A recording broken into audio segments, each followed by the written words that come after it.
Man, love doesn't have to be as expensive as people man, making it. low budget film love is the best love. I think it was the best decision I ever made. Yeah. But I feel like for me and It really Sarah, is. we It were really is. we were just married in general. Like we had this, we made decisions together, we came together. It would just felt like it was a name on a paper. And then once that happened, we just kind of felt like, okay, it's official. But at the end of the day, we always felt official. According to recent data, 35 to 50% of first marriages end in divorce.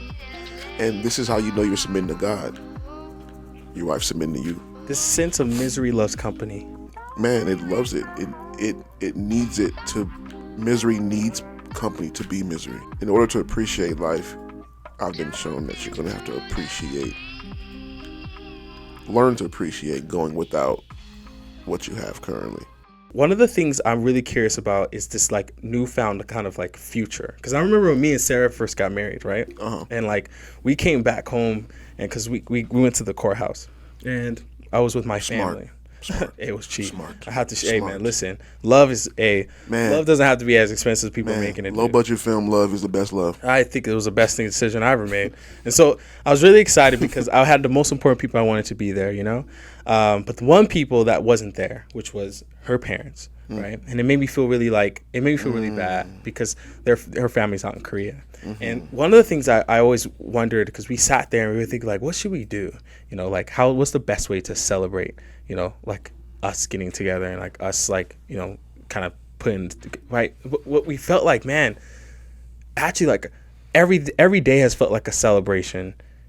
I don't know how to make sense. Every day felt great. Like every day, even prior to us becoming married, like just like we just was like, yo, everything felt like it was the right moment, the right time, right things to do. And when we got to like us finally being married and together, we were like, I'm expecting things to change, right? Now we're supposed to do like the honeymoon and we need to do like, you know, we're supposed to have this like huge, like life was supposed to be like different, but it didn't feel so different.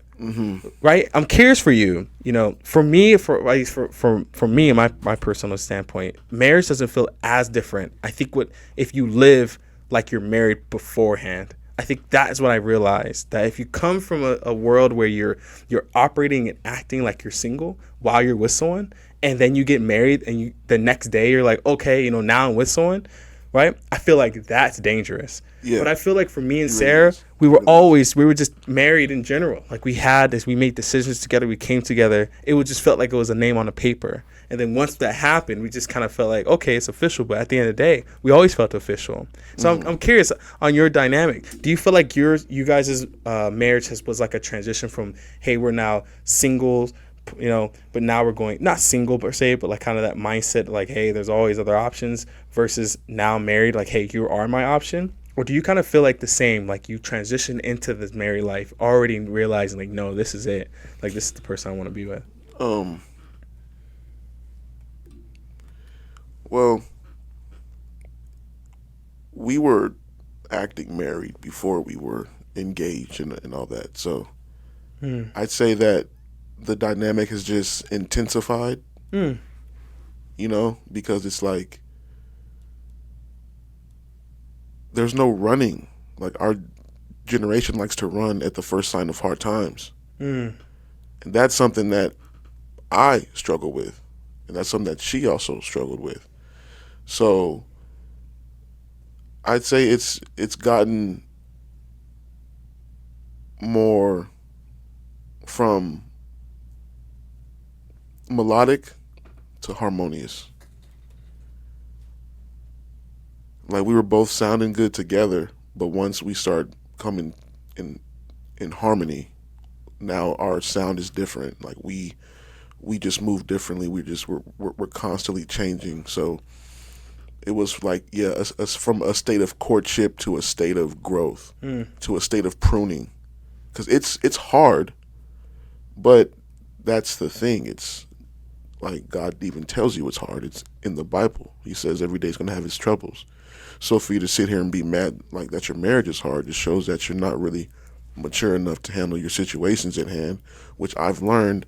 I don't look at her as a problem. I look at God like, let me become more mature to handle this situation, because I like my position in life and I want it to go bigger, but I need to do it the right way. I can't drag somebody to the finish line. Mm. And she can't drag me neither.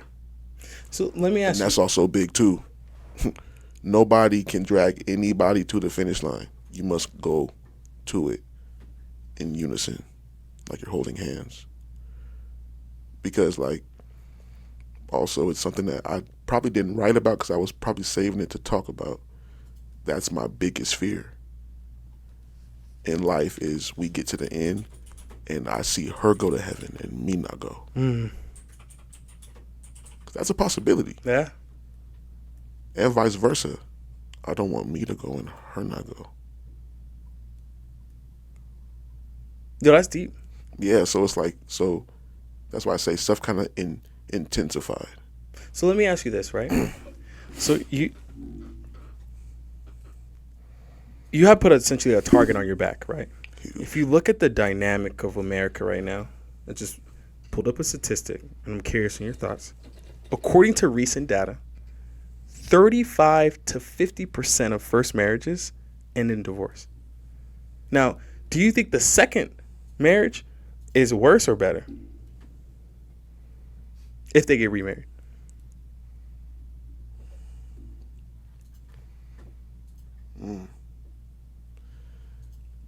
This is interesting. I would say it's a catch-22 because technically you're not supposed to remarry unless you're really like cheated on.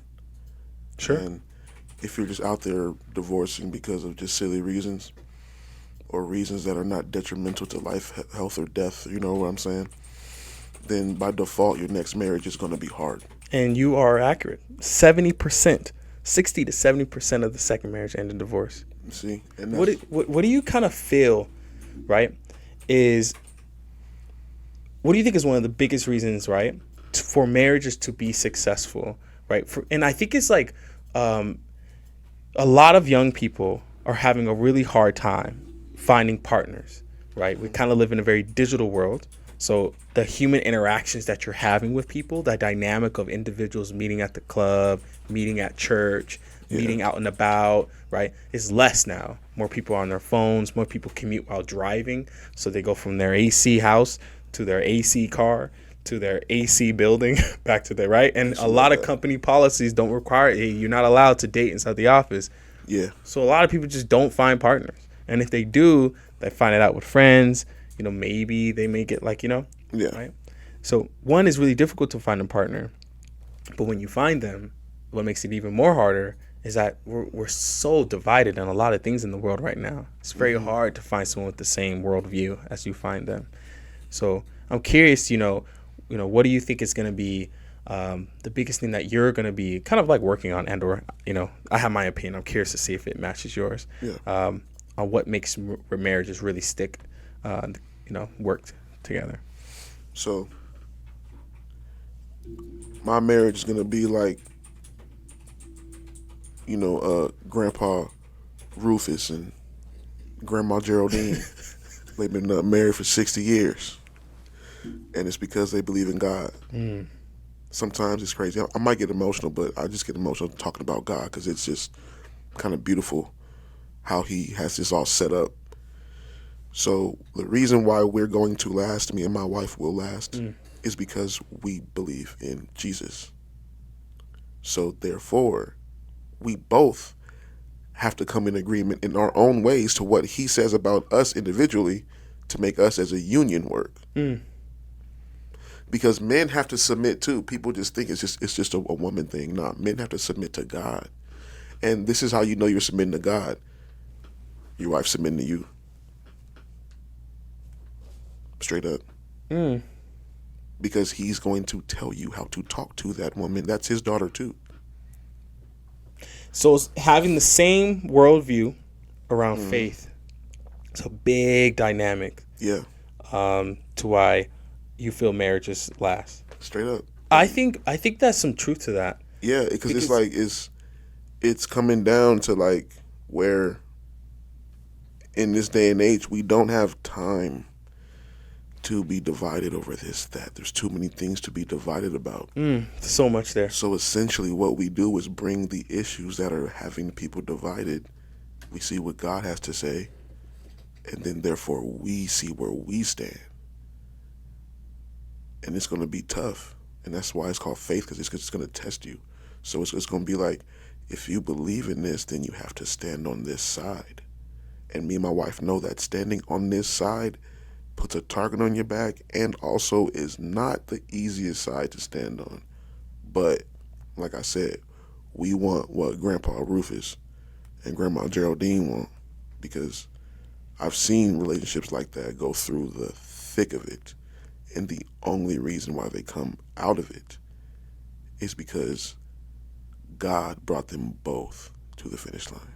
One thing I like about faith, especially church, is that it puts people in a position to have very common and specific worldviews. Yeah. Right? If you're a Christian, right? Mm-hmm. You believe, Jesus died, right, to cover your sins. Essentially, you are, right, imperfect.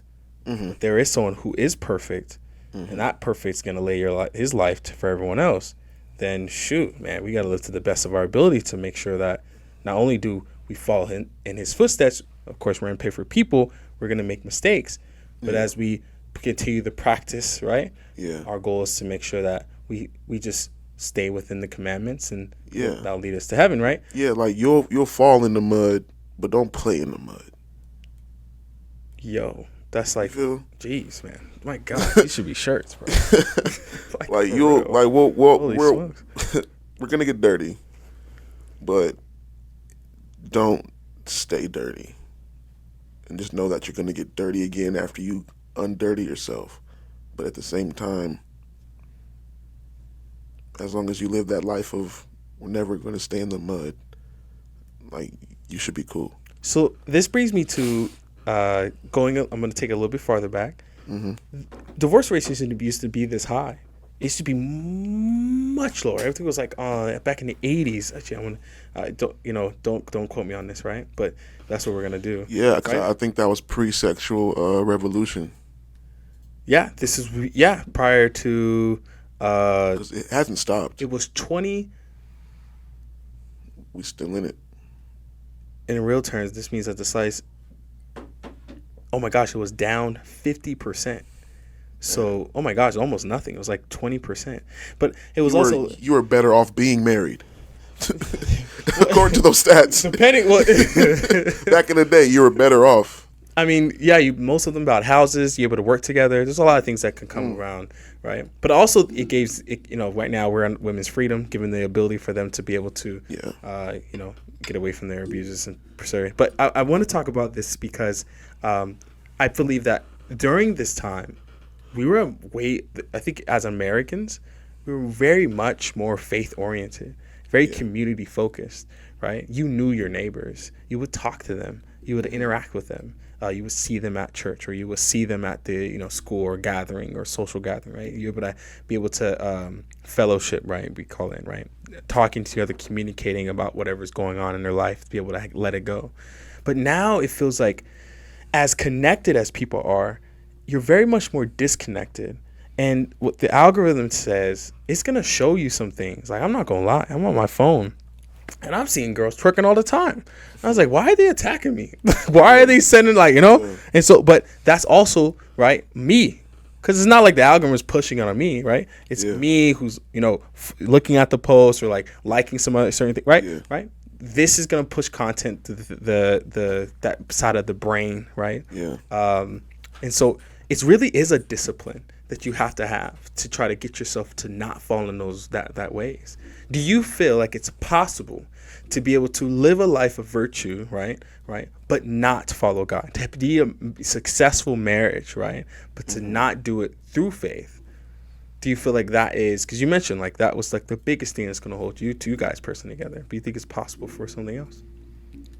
Well, I mean, according to, again, it's one of the most straightforward books of the Bible, but in Ecclesiastes, there's nothing new under the sun. So I can't sit here and say that somebody who doesn't believe in God isn't going to have a successful marriage. Like, yeah, it's very much possible. So then this brings me to my next question. As I mentioned to you, there's a gentleman. His name was, I think, Angus. He's from Euphoria, That's the show. that's tough. I was just playing Mac the other day. It's brutal. And it's crazy that they're both trending really heavy right now. And I love Mac. I was watching his Tiny Desk prior to, I think, a day or two before I found out. Yeah, Yo, yeah. I was playing that, bro. I was rocking, dude. That was one of the best shows I've ever seen. Man, one of the things that's really happening to people is the mental health battle that people are dealing with. Yeah, And again, I think like, mental health was never a big thing. It when no one really talked about it. Back in the 80s and 90s, it was like, hey, man up. Get pull yourself out of your footsteps, right? But it's definitely becoming a thing now. And men, right, their suicide rates are going just out of this world, right? And it's not that women do statistically attempt more than men, but men they're just way more successful. And particularly with Angus's case, from the reports that I read, a lot of it comes from his father who passed away, and he took a couple weeks ago. And he was just it weighed on him really heavy. I mean, we're talking about he's an actor. He never was really an actor, like in terms of like a practice one. He just jumped into it.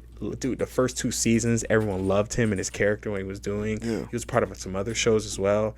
But like, you really just don't know what's going on with someone else's head and what's going on with someone and how they're dealing with stuff. true. How do you feel like now that you are married, right? And if in the future you choose to have children, that relationship with instilling these values that you have to your son or daughter, right? To prepare them for what life the stresses of life can put on them.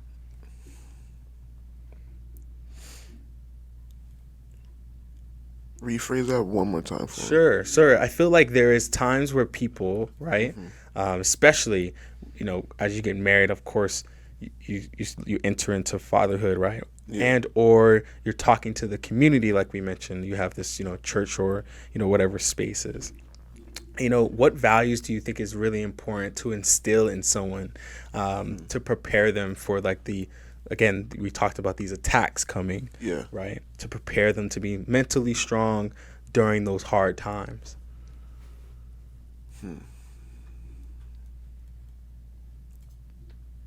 Well, immediately, because I almost killed myself at the Lake of the Ozarks, like I think 2 years ago, right now.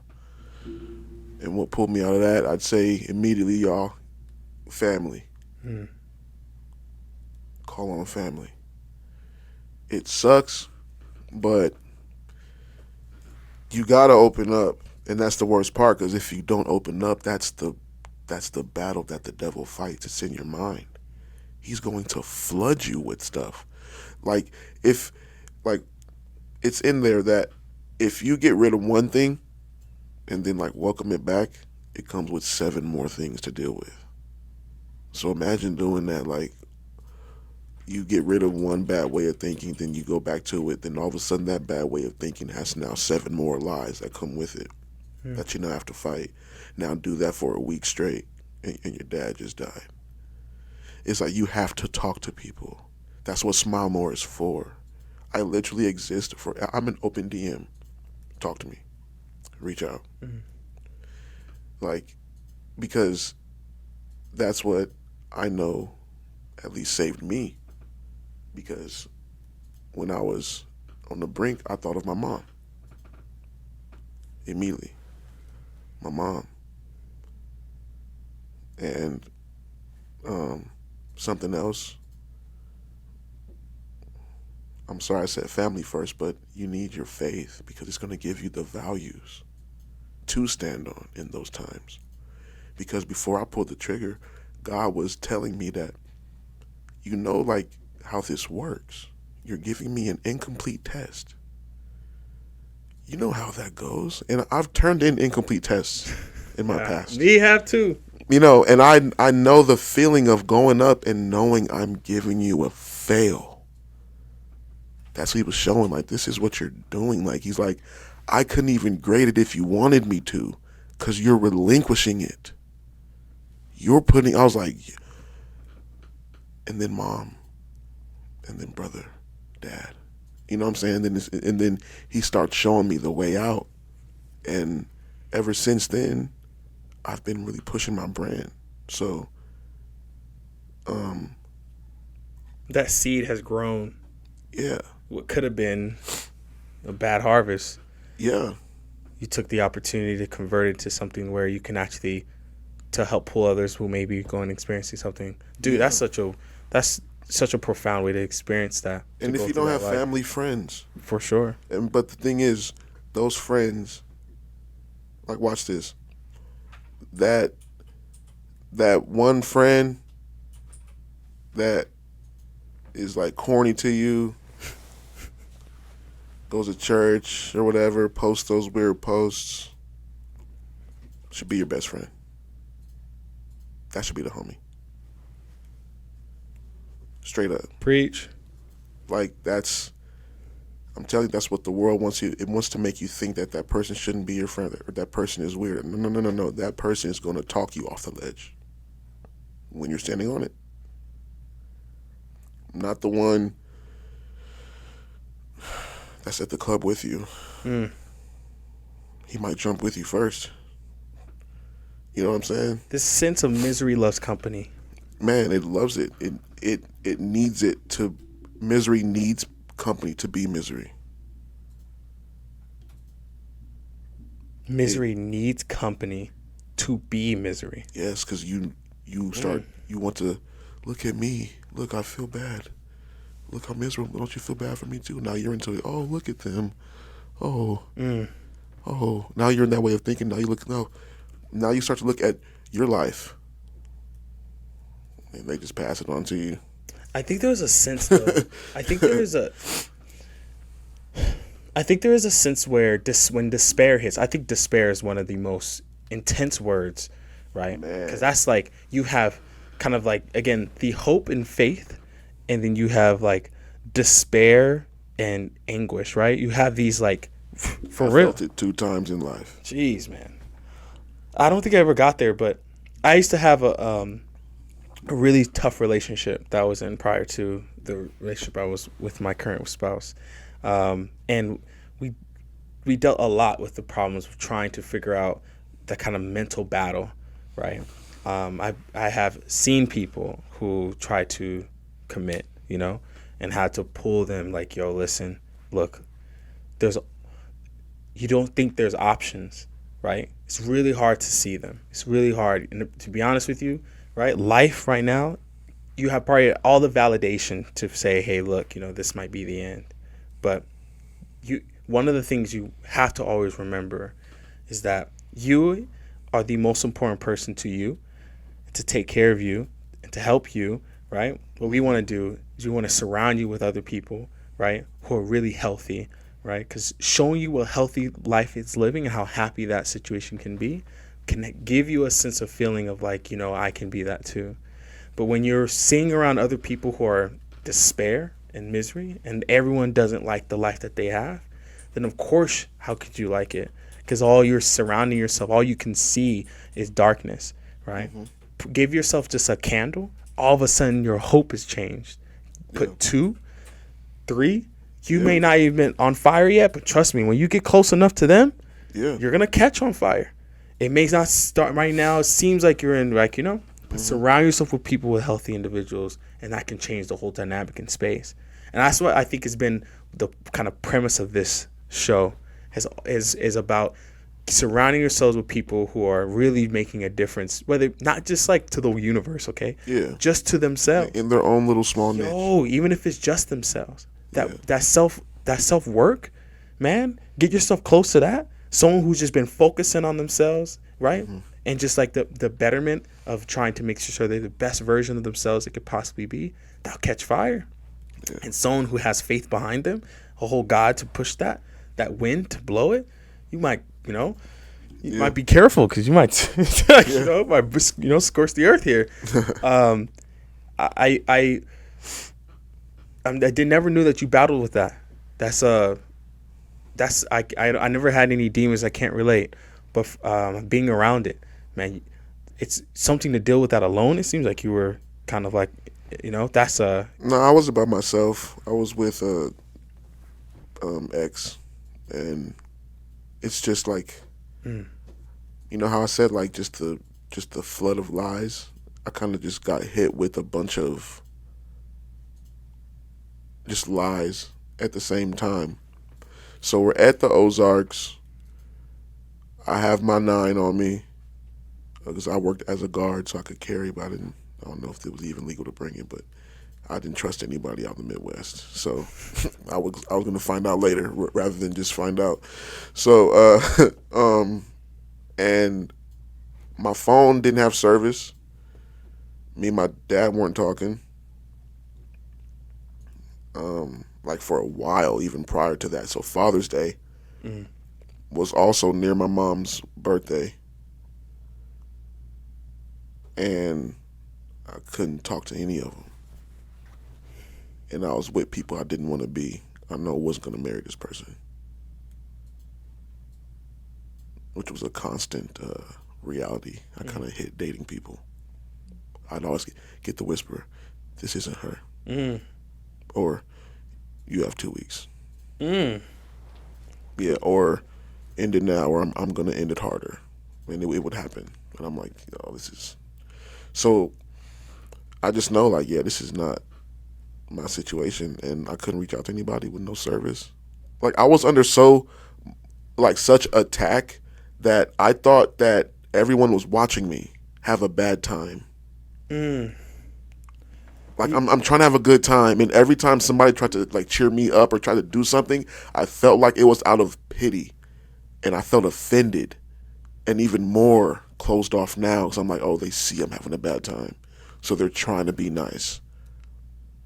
They're only being nice because I'm having a bad time. Like, ugh, now they're all watching me. Jeez. Like, to even like shock my system and just break the thoughts, I jumped in the Ozarks. I heard it was like not safe to do after I did it, but I just jumped in just to get myself out of that despair feeling because I felt trapped where I was, and the water, it shocked me a little bit. I got back on the boat, started having a better time, but then it started happening again, Mm. and sure enough, I was like, yeah, I'm gonna go drive. I'll be right back, Mm. and parked the car on the bridge. Bodies just start getting hot, and then that's when I had the revelation. God started talking to me, like by default, like I can't even help you after this.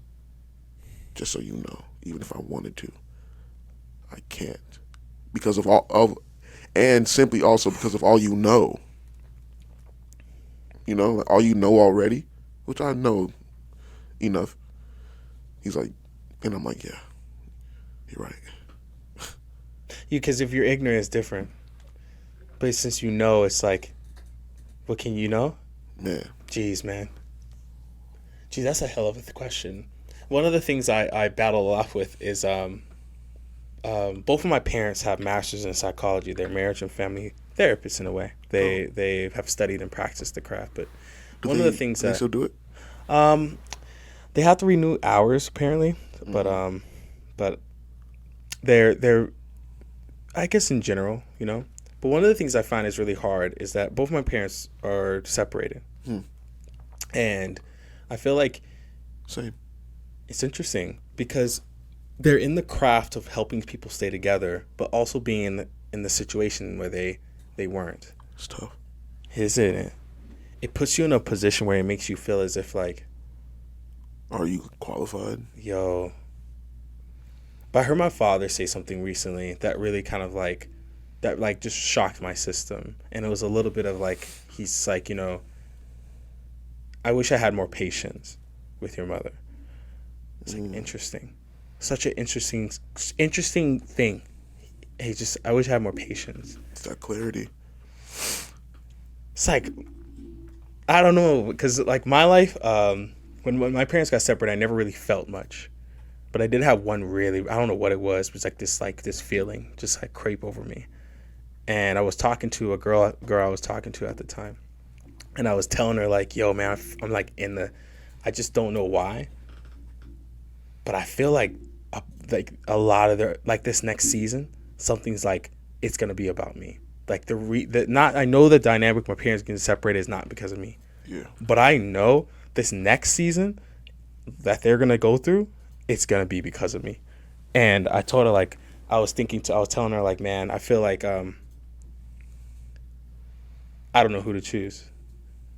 You know, I don't know who to choose. Choose my mom or choose my dad. Who do you choose? And I remember she's like, listen, you have to understand, and none of this is your fault. I was like, but I have a feeling that like maybe not now, but someday in the future it's gonna be my fault. I'm gonna have to make a decision, and it's gonna be my fault. It's just I don't know. This like demon just came out of nowhere. Yeah, Yeah. dude. And I'm telling you, dude. Okay, this girl was wild. Okay, by the way, this girl was absolutely crazy. But to see her shift in this moment where felt like she was called, right, in a way, to like, hey, look, this may be just a high school thing. We was just during high school, but it was freshman year, and she's like, I'm gonna coach you through it. She's like, no, listen, you're fine. Don't worry about it. Don't stress about it. You're okay. Like it's not about you. Just know that she completely ripped that thought out of my brain, like threw it away, and was just like, it's not. Don't even stress. Don't get it that. Those are the dopest friends. You know what's crazy? I never stayed connected with her, and that's what it kind of makes me feel as if kind of like, wow, that may have been her purpose though. Maybe that's what I'm thinking. Because right? if that lie, which I'm going to tell you, I agreed with that lie. Oh, so shoot. You didn't agree with it, so I'm going to tell you, you missed out on a whole lot of stuff that you did not need to go through. And this is just my universe of accepting that lie. You didn't. You know what I'm saying? You had a friend that came in and me, it was like, all right, add like 15 more. Because shout out to it's funny, this podcast is wild, but the Jesse Lee Peterson podcast. Oh, yo. He guided me to forgiving my dad. Yo. Yeah. Can you share those thoughts? Because he guided me through the lies that were told to me about my dad from a young age. Things about my dad that were, who cares if they were true? It was not a reason for me to not like him as a father. It's different. How you, mom, what you got going with dad is none of my business. You know what I'm saying? Which happens in a lot of households. And and that's what's tough. So it's like when you're told that, I didn't have the chance to say no. I just was shown something to not be like at times. Jeez. But now it took me, I'm 28, 20 years to come back and be like, actually, like, I fucking love you, dude. And who cares what you do and did to mom? I don't give a shit. You're my dad. I love you. I have you in my life. Actually, which is why I'm so happy you moved this episode, because I'm going to hang out with him at the Dave Chappelle freaking show with my brother as well. It's crazy how full circle that gets, dude. And it's like he got his tickets. It was a surprise, and I'm like, dude, my dad never misses. And that's one reason why I'm like, I don't know why I even gave him as hard of a time as I did. When stuff sucked, but it's like a lot more credit should have. It should have been just giving credit. Like we don't focus on the bad here. Because it's like if we did that, then everybody would want to leave the house. As I mentioned, kind of like as I mentioned, you have this Smile More campaign, right? And just for the audience who doesn't know too much about your project and kind of like what you're doing and why you're doing it, can you go a little bit more about the simplicity of Smile More and what that means to you? So basically, what smile means is, it's like, in order to appreciate life, I've been shown that you're going to have to learn to appreciate going without what you have currently. Like, for you to appreciate this podcast, y'all had to go through a time when you wasn't in this studio. And your podcast is growing, and I'm watching it grow too from the sidelines, and it's a beautiful thing. But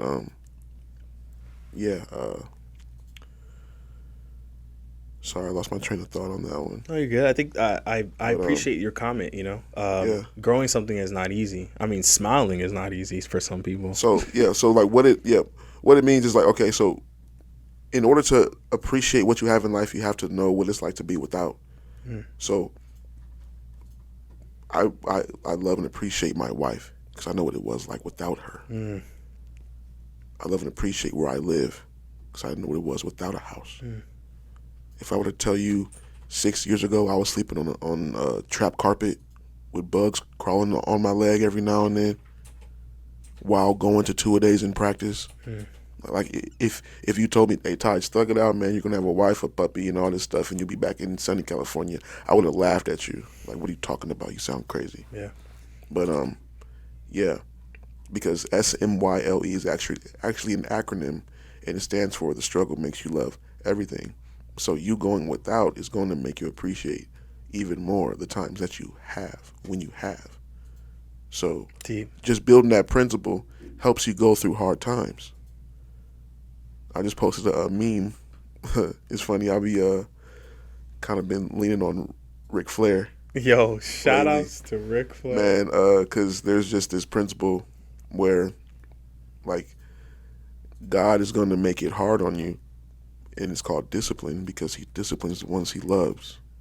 So to like share that on Smile More, it's again smyle.mor on Instagram. I've been making memes and blogging, but to push that principle, Ric Flair goes like, "Woo! Learn to love it." But that's what I'm trying to get them to understand, and I even put the verse at the bottom so you can go read it yourself. Mm-hmm. So that now next time when you're going through hard times, it's like you kind of approach it how Ric Flair says, like you just gotta learn to love it. Like, okay, hard times right here. That means when it's over, it's gonna be lit. So, like, when I first landed in Cali, living with my step parents, it was tough. We butted heads and all that stuff, but sure enough, house, I pay most of the stuff, which is so lit to even just say. It's like, oh, I'm not no 50-50 man. Like, no. Kick your feet up. You know what I'm saying? Let me, even if it's hard on me, I just love resting my head knowing that that's essentially what God put me down here for. And with that, my wife runs the budget. She puts the numbers, she crunches them. Oh, we're good. We're actually saving money. You know what I'm saying? Like, Let's you know what I'm saying? So I'm like, go. dude, like, we have this X amount to save after every month, and then we're gonna, like, as we progress in life, it's only gonna get more because we're starting in like the grunt style levels of our work right now. So we're like, imagine where we're gonna be 5 years from now. We're like, oh yeah, we're making X, Y, and Z five years from now. Full stop. Yeah, like we're not even gonna be in this state 5 years from now because it'd be like, for what? When we can make this amount, why would you stay here making this amount? We can go to this state, get you some property, Facts. several property at that. Facts. Like, why not leave, get property, then buy property and just make money off the property where you used to live? Full stop. That's a little plan. Try it. Dude, it's smart. But that's what we're like kind of moving towards because it's like, yeah, like that's what we just see for our life. We're going to be self-sufficient and always taking the blows because we know what it's like to have like nothing. But God brought me a life partner, so that's why I'm like, how could I say I have nothing? As long as I'm doing what I'm supposed to do, Full stop. we gonna be good. Full stop. Yeah. You know what I'm saying? And Yeah. it's the same way. Like, as long as she does what she's supposed to do, we're gonna be good. Because when both people are doing what they're supposed to do, which is talking to God at least 15 minutes a day, you're gonna tell who's out of sync with them. Like, hey, you tripping. I know that's not what he said because he told me this. And we have those moments where we take time away to stop arguing and come back with, oh yeah, he told me the same thing. Oh, look at that. That's a great connection. Look at that. A 3-day fight over in 5 minutes.